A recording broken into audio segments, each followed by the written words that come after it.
Welcome to the Nonprofits, the show where we discuss current events from an atheist, secular humanist perspective.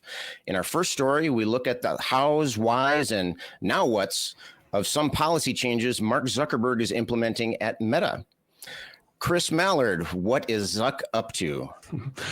Mark Zuckerberg has announced he's going to stop third-party fact checkers from checking facts at Meta and move to community notes because, quote, experts, like everyone else, have their own biases and perspectives, and, quote, in an attempt to return to the commitment of free expression.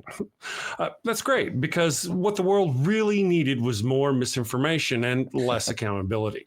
I mean, who needs fact checkers when you have Mark Zuckerberg and other Facebookers' gut feelings about what's true and what's not? It's not like he's ever been wrong before. Cambridge Analytica, in case you were there for that. But seriously, folks, who needs to verify information when we can just let the community decide what's true and what's not? It's not like that's ever led to the spread of conspiracy theories or the erosion of trust in institutions. And hey, if a few people get hurt or misled along the way, well, that's just the price of progress. And what could possibly go wrong with letting a bunch of random people on the internet decide what's true and what's not? I mean, let's be real. Fact checkers were just so restrictive. I mean, who wants to be limited by things like facts and evidence when you can just make stuff up and see what sticks? It's like Mark Zuckerberg said, or is saying, you know what? We've been too careful for too long. It's time to let our hair down and just see what happens. And the best part, it's obviously just a coincidence that Mark Zuckerberg is making this announcement right after Trump's team gave him a heads up that they were going to be cracking down on social media companies for saying things the administration doesn't like. So to all the fact checkers out there, don't worry, you'll be just fine. I'm sure you'll find plenty of other work. Maybe as a journalist or something. Journalists, they still have those? Just kidding. I've heard those rumors. Jobs are disappearing too, yeah. But in all seriousness, this is a dark day for truth and accountability. And to Mark Zuckerberg, I say congratulations. You've managed to make a bad situation even worse. That takes skill, dedication. Maybe you can add it to your resume. Expert at spreading misinformation and undermining trust in institutions. Yeah. That's a real selling point. This story is from Slate Magazine by Nitish Pawa on January 8th, 2025. Well, if you're going to do something, be the best at it. That's right. Isn't that the goal there? So big a go home. Yeah. So, Chris, we are hearing cries of doom and gloom from the left, and we're hearing more of the nothing to see here from the right. How much do you think that these changes are going to change the face of social media? Well, really, to be honest, how much did the fact checkers really do to before? I mean, they were there and they did to some degree, but I don't know. I don't think it's going to help. I don't think in the beginning it's going to change a lot, but it sounds like it could be a front because like you mentioned, or is mentioned in the reading that Donald Trump, this is right after Donald Trump threatens to start cracking down on, and there seems to be a lot of misinformation that comes specifically from that area of the political sphere. And so by taking out the misinformation checkpoints in Meta, it actually kind of gives certain individuals a free ride, if you will, to spread whatever lies and nonsense they want. So it's almost like an open invitation for mayhem and problems. Absolutely. Yeah. Yes. Yeah. Well, let's jump over to Eli here. Eli, restricting language on the surface seems to go against democratic philosophy of free speech. However, on the other hand, protecting the vulnerable is also a philosophy that's worthy of our efforts. So will this policy change upset the balance at all between those somewhat conflicting goals? Is it going to tip the scales towards one way or the other? I mean, yeah, I do have mixed feelings. I think it is definitely going to, we're going to see a lot more hate speech. A lot of that, it says that, I think it was Mark Zuckerberg that was quoted as saying for the article, some bad stuff is going to be missed by the censors, some stuff is going to get through. So some people are going to be more exposed and vulnerable to hate speech and then degrading language and things that they shouldn't have to deal with. And I think that's definitely something that we need to help protect those people who are vulnerable to that against. At the same time, I don't like censorship. Like it's really, really easy to trigger the Facebook censors right now and get like a 30-day, can't participate in groups sort of thing.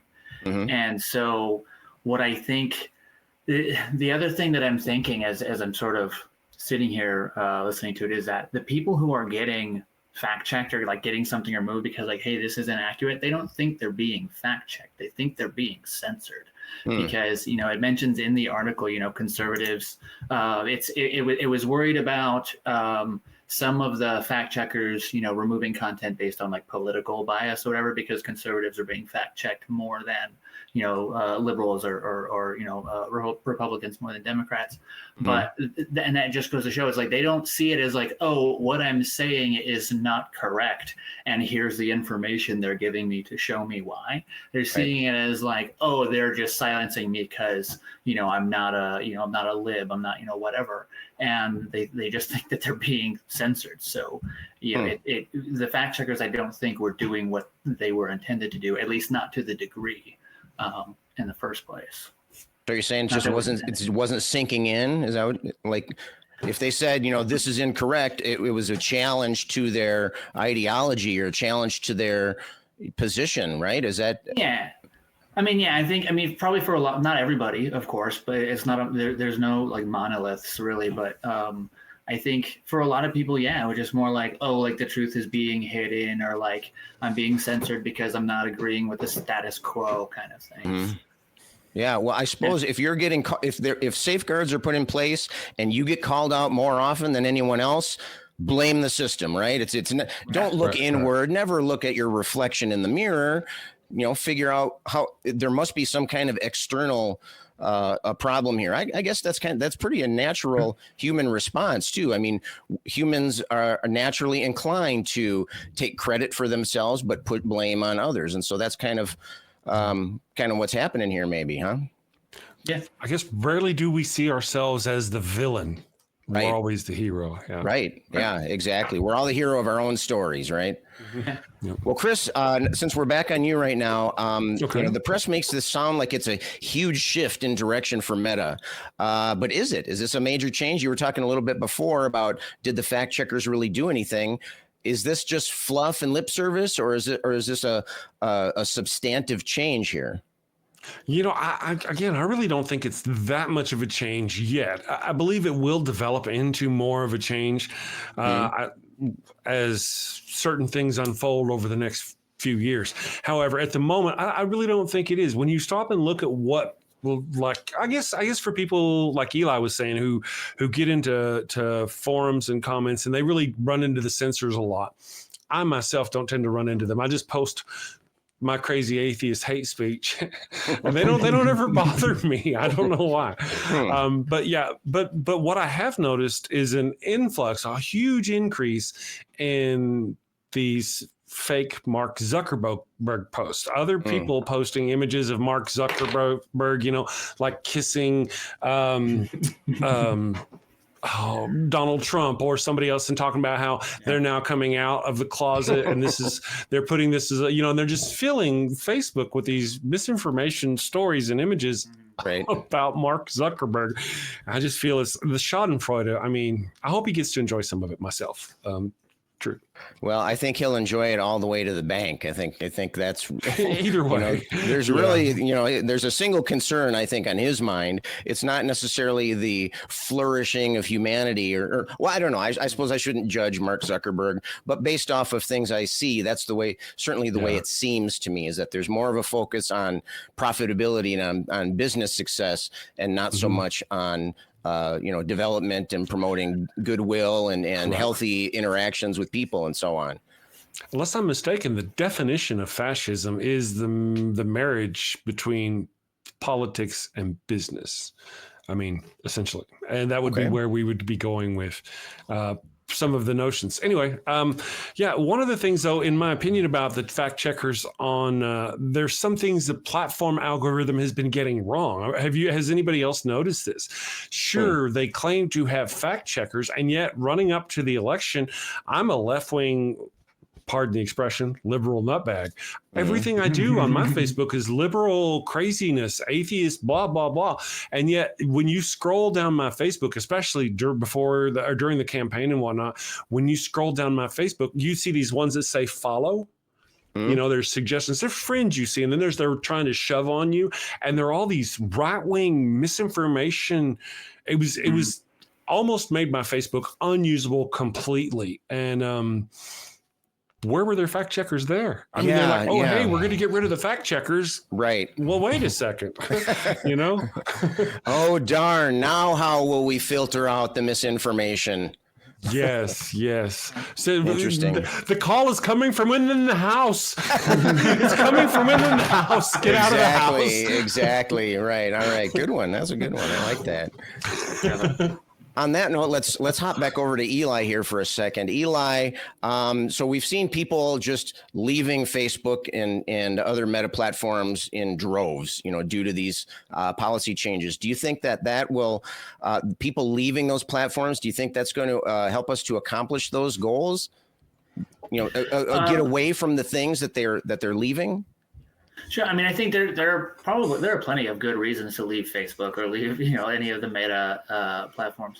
But I think as far as like if it's in response to this move, I think like, yes, the absence of fact check and the absence of the fact that we're not removing inaccurate information is something to be spoken of. But I kind of compare it to like book burning, right? Mm-hmm. I think if we were to have some like apocalyptic event and like society collapses and we don't have like, you know, technological access to information anymore, we be at a point we come to a point where people start talking about like, should we burn the Bibles? Like or let's say the rapture happens and there's no more like religious people. Like, should we burn the Bibles?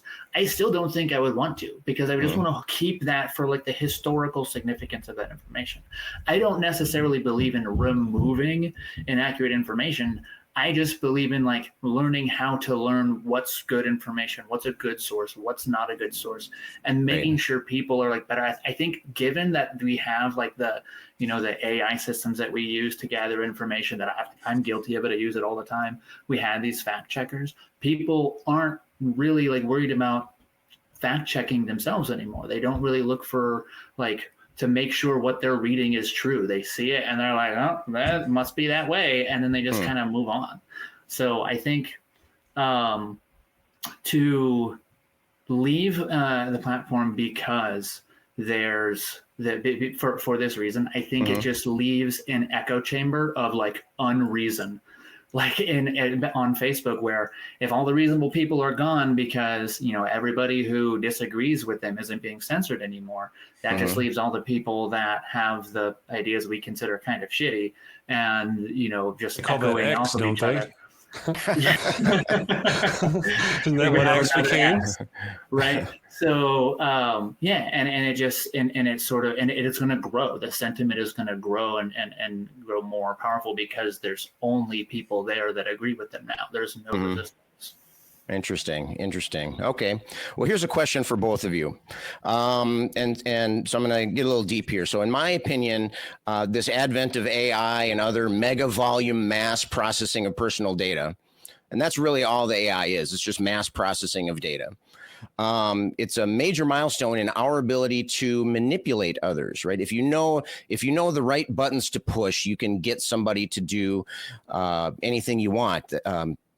It just in my mind popped in. There was a Darren Brown. I don't know if you've ever heard of Darren Brown. He's an illusionist and a mentalist, and he did a show once called The Push, where the theme of the show was that he was going to try to convince a human being to just a regular random person off the street. He was going to try to convince them to murder another person. And so over the course of a day or two, he staged these different interactions with these people. And the idea was that they would each step kind of psychologically nudged the person in a different direction.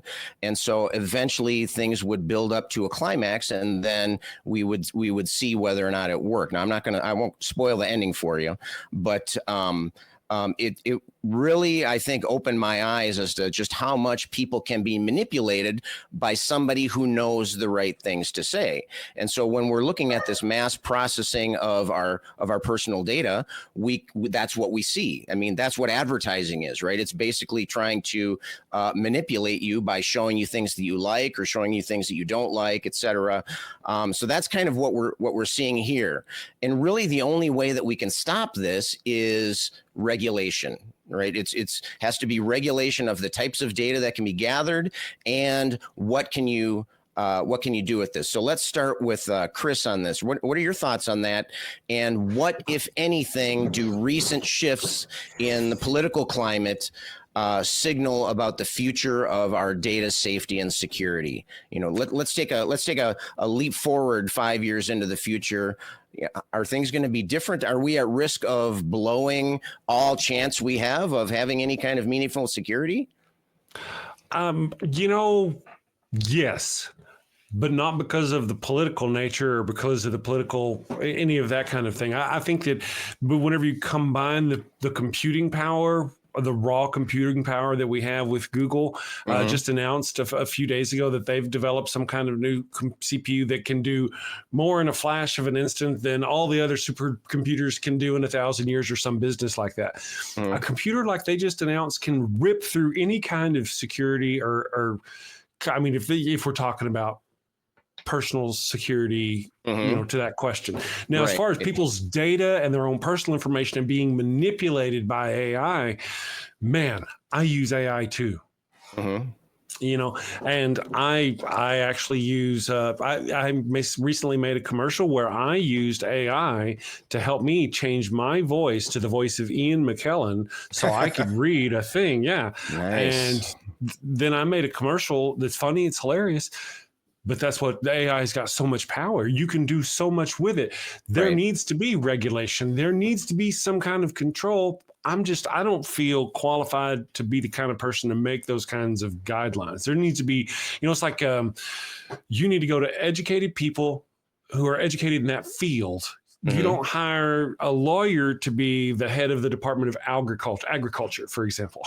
You go find somebody who's got an education and years of experience being in agriculture. And so things like that, although I am for regulation, I also see the benefit of how these things could take us to the next level as a society.